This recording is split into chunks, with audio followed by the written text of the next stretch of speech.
भी। हमारा आज का विषय रहेगा पर्यावरण यानी कि एनवायरनमेंट। आज इसी विषय के बारे में हम चर्चा करने वाले हैं।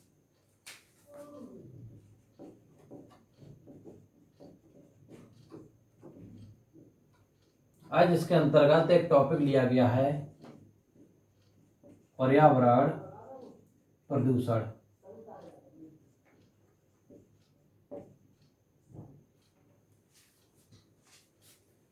पर्यावरण, ये जो टॉपिक आज हम पढ़ाने जा रहे हैं वह हमारे डीएलएड सेकंड सेमेस्टर के वर्तमान भारतीय समाज एवं प्रारंभिक शिक्षा से लिया गया है।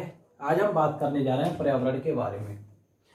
पर्यावरण के बारे में हम बात करते हैं तो पर्यावरण दो शब्दों का संयुक्ताक्षर है, परि प्लस आवरण, जिसमें परि का अर्थ है हमें चारों ओर से और आवरण हो गया ढके हुए, यानी कि पर्यावरण का अर्थ हो जाएगा जो हमसे अलग होते हुए भी है फिर भी हमें चारों ओर से ढके हुए है, पर्यावरण कहलाते हैं। जिस वातावरण में हम रहते हैं, निवास करते हैं, वह सब हमारा पर्यावरण है। अब बात कर रहे हैं पर्यावरण प्रदूषण की। पर्यावरण प्रदूषण में जो वर्ड है प्रदूषण, उसका अंग्रेजी भाषा के पॉल्यूशन का हिंदी रूपांतरण है। पर्यावरण प्रदूषण का कारण बाहरी शक्तियों द्वारा असंतुलन की स्थिति पैदा कर देना, जिस कारण सांस्कृतिक एवं प्राकृतिक वातावरण को क्षति पहुंचती है, जिस कारण पर्यावरण प्रदूषण होता है। अब जानेंगे आगे आखिर क्यों होता है। प्रदूषण के कारक, प्रदूषण के कारक, अब क्या क्या कारक रहेंगे पर्यावरण प्रदूषण के। सबसे पहला हमारा कारक है विश्व की बढ़ती हुई जनसंख्या। सबसे पहला मेन कारण है ये विश्व की बढ़ती हुई जनसंख्या। बढ़ती हुई जनसंख्या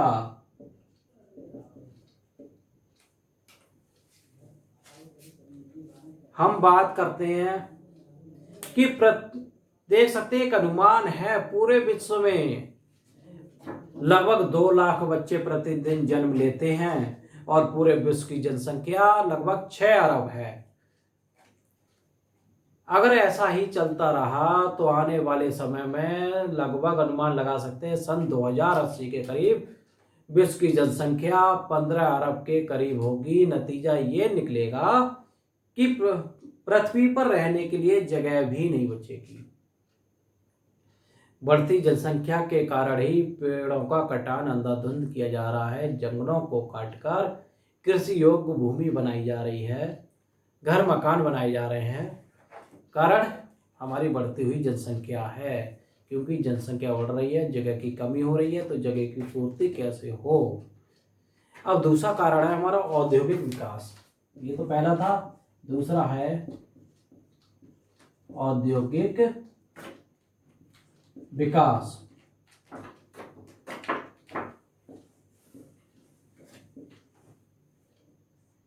अगर हम देखते हैं पिछले 50 वर्षों से अब तक औद्योगिक विकास बहुत तीव्र गति से हुआ है।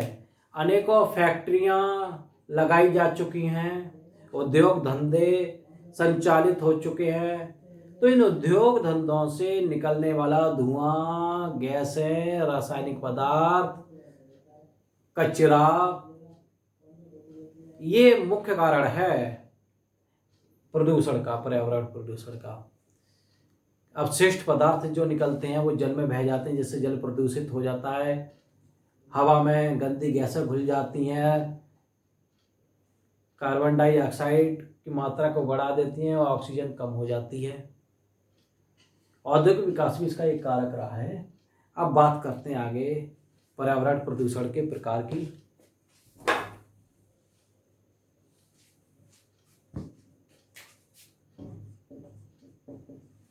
सबसे पहला है आपका वायु प्रदूषण, दूसरा है मृदा प्रदूषण, तीसरा है जल प्रदूषण,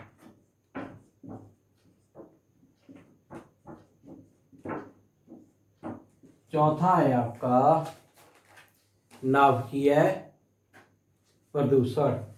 चौथा हम ले लेते हैं, उससे पहले ध्वनि प्रदूषण। ध्वनि प्रदूषण की बात कर लेते हैं।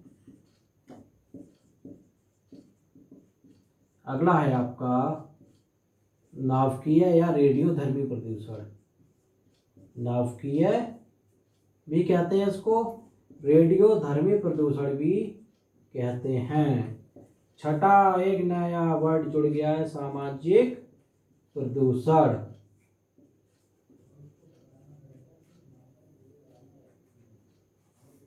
वैसे मेन ये देखोगे 1 2 3 4 5 ही होते हैं। अब बात कर रहे हैं वायु प्रदूषण क्या होता है। एक सिंपल लैंग्वेज में हम इसको समझ सकते हैं, वायु में विभिन्न गैसें, धुआं, फैक्ट्रियों से निकलने वाला धुआं, कार्बन आदि के द्वारा जब वायु दूषित हो जाती है, वायु, जिस कारण वायु प्रदूषण होता है। दूसरा है हमारा मृदा प्रदूषण। धरती हमारी अनेक पोषक तत्वों की जननी है। धरती से अनेक पोषक तत्वों की उत्पत्ति होती है। धरती में रासायनिक पदार्थ जैसे पोटेशियम, कैल्शियम, खनिज, नाइट्रोजन, फास्फोरस आदि उचित मात्रा में मिले हुए रहते हैं। उसमें खनिज लवण, मैग्नीशियम भी मिले हुए रहते हैं जो भूमि को उपजाऊ बनाते हैं। लेकिन जब मृदा के रासायनिक संगठन या भौतिक स्वरूप में बाधा आती है तो मृदा पर बहुत बुरा प्रभाव पड़ता है, जो मृदा प्रदूषण को उत्पन्न करता है। अब अगला हमारा तीसरा है जल प्रदूषण के बारे में बात करेंगे। जब जल में विभिन्न अपशिष्ट जैसे मल मूत्र, फैक्ट्रियों से निकलने वाले अपशिष्ट, रासायनिक पदार्थ के द्वारा जब जल दूषित हो जाता है, प्रदूषित हो जाता है, तो जल प्रदूषण कहलाता है। अब बात हो रही है ध्वनि प्रदूषण। ध्वनि वायु दाब के द्वारा संचरित होती है। जब एक सीमा से अधिक ध्वनि प्रयोग में लाई जाती है तो जिसको हम कहते हैं शोर मच रहा है बहुत ज्यादा, यानी कि 60 डेसिमल तक की ध्वनि हम सुन सकते हैं। जब इससे ज्यादा की ध्वनि हो जाती है तो शोर का जन्म हो जाता है, शोर, तो जो ध्वनि प्रदूषण कहलाता है। अब आपका अगला है नाभिकीय प्रदूषण। नाभिकीय संलयन। नाभिकीय प्रदूषण के अगर हम बारे में बात कर रहे हैं तो नाभिकीय ऊर्जा का जीवन में बहुत महत्व है, लेकिन इसके साथ जब रेडियोधर्मी पदार्थ भी बनते हैं जो रेडियोधर्मी प्रदूषण को जन्म देते हैं, उत्पन्न करते हैं, नाभिकीय प्रदूषण कहते हैं। अब आगे हमारा सामाजिक प्रदूषण, एक ये नया वर्ड जोड़ा गया है। सामाजिक प्रदूषण क्या होता है? सामाजिक प्रदूषण से तात्पर्य है समाज में बढ़ती बेरोजगारी, निर्धनता, जाति धर्म के आधार पर भेदभाव करना, अमीरी गरीब के आधार पर भेदभाव करना, अपराध जैसे लूटपाट, हत्या आदि की अधिकता बढ़ जाना सामाजिक प्रदूषण का स्रोत है। अब बात करते हैं, ये तो हमारे प्रदूषण हो गए। अब इनका संरक्षण कैसे किया जाए, पर्यावरण को हम कैसे संरक्षित कर सकते हैं, तो इसके लिए हमें निम्न कदम उठाने चाहिए। वायु को शुद्ध करने के लिए हमें वृक्षों की संख्या बढ़ानी चाहिए, हमें वृक्ष उगाने चाहिए, प्रति वर्ष हमें वृक्षारोपण करना चाहिए। हर व्यक्ति को एक वृक्ष लगाना चाहिए। अगर हर व्यक्ति एक वृक्ष लगाएगा तो हम वायु प्रदूषण की समस्या से निजात पा सकते हैं। दूसरी बात, अनेक रासायनिक पदार्थ जो फैक्ट्री द्वारा निकलते हैं जिससे जल दूषित हो जाता है, उनका जल में दोहन रोकना पड़ेगा, उस पर प्रतिबंध लगाने पड़ेंगे। अगला है, हम मृदा के बारे में बात करें तो मृदा की उर्वरता को बनाए रखने के लिए उसमें समय समय पर रासायनिक पदार्थ आदि की मात्रा को बनाए रखा जाएगा। ध्वनि प्रदूषण, जो कि ध्वनि एक ये तो हम लोगों के हाथ में होता है, व्यक्ति के में कि शोर कम हो या ज़्यादा हो, उसको अपने हिसाब से ध्वनि प्रदूषण से निजात पा सकते हैं। अनेक हमें कार्यक्रम चलाने होंगे, जनसंख्या नियंत्रण कार्यक्रम चलाने होंगे, जिस कारण प्रदूषण की समस्या से हमें निजात मिल सकती है। क्योंकि जब एक सीमित जनसंख्या होगी तो ना तो हमें पेड़ काटने की जरूरत पड़ेगी, ना हमें कृषि योग्य भूमि की आवश्यकता होगी। हमारा रहन सहन उतने में ही हो जाएगा जितने में चला आ रहा है। उद्योगों, ऐसे उद्योगों पे हमें प्रतिबंध लगाना होगा जो पर्यावरण का अत्यधिक नुकसान कर रहे हैं। इन सभी को हम बातों को हमें ध्यान में रखना होगा जिससे हम पर्यावरण का संरक्षण कर सकें।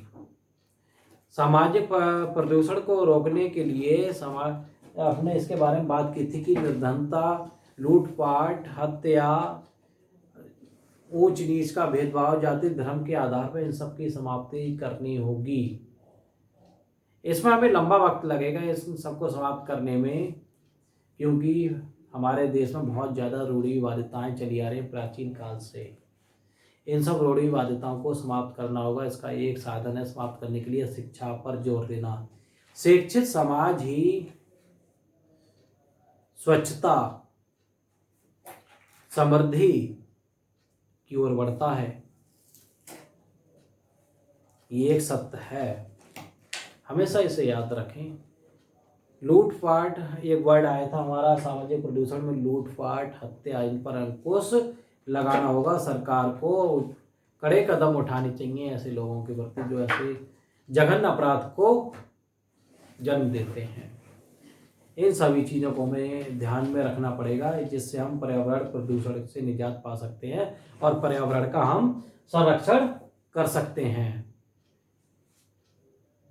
तो आने वाले समय में हम एक अच्छे देश की, एक अच्छे वातावरण की कल्पना कर सकेंगे। आज के लिए हमारा टॉपिक यहीं पर रहेगा। That's all, thank you.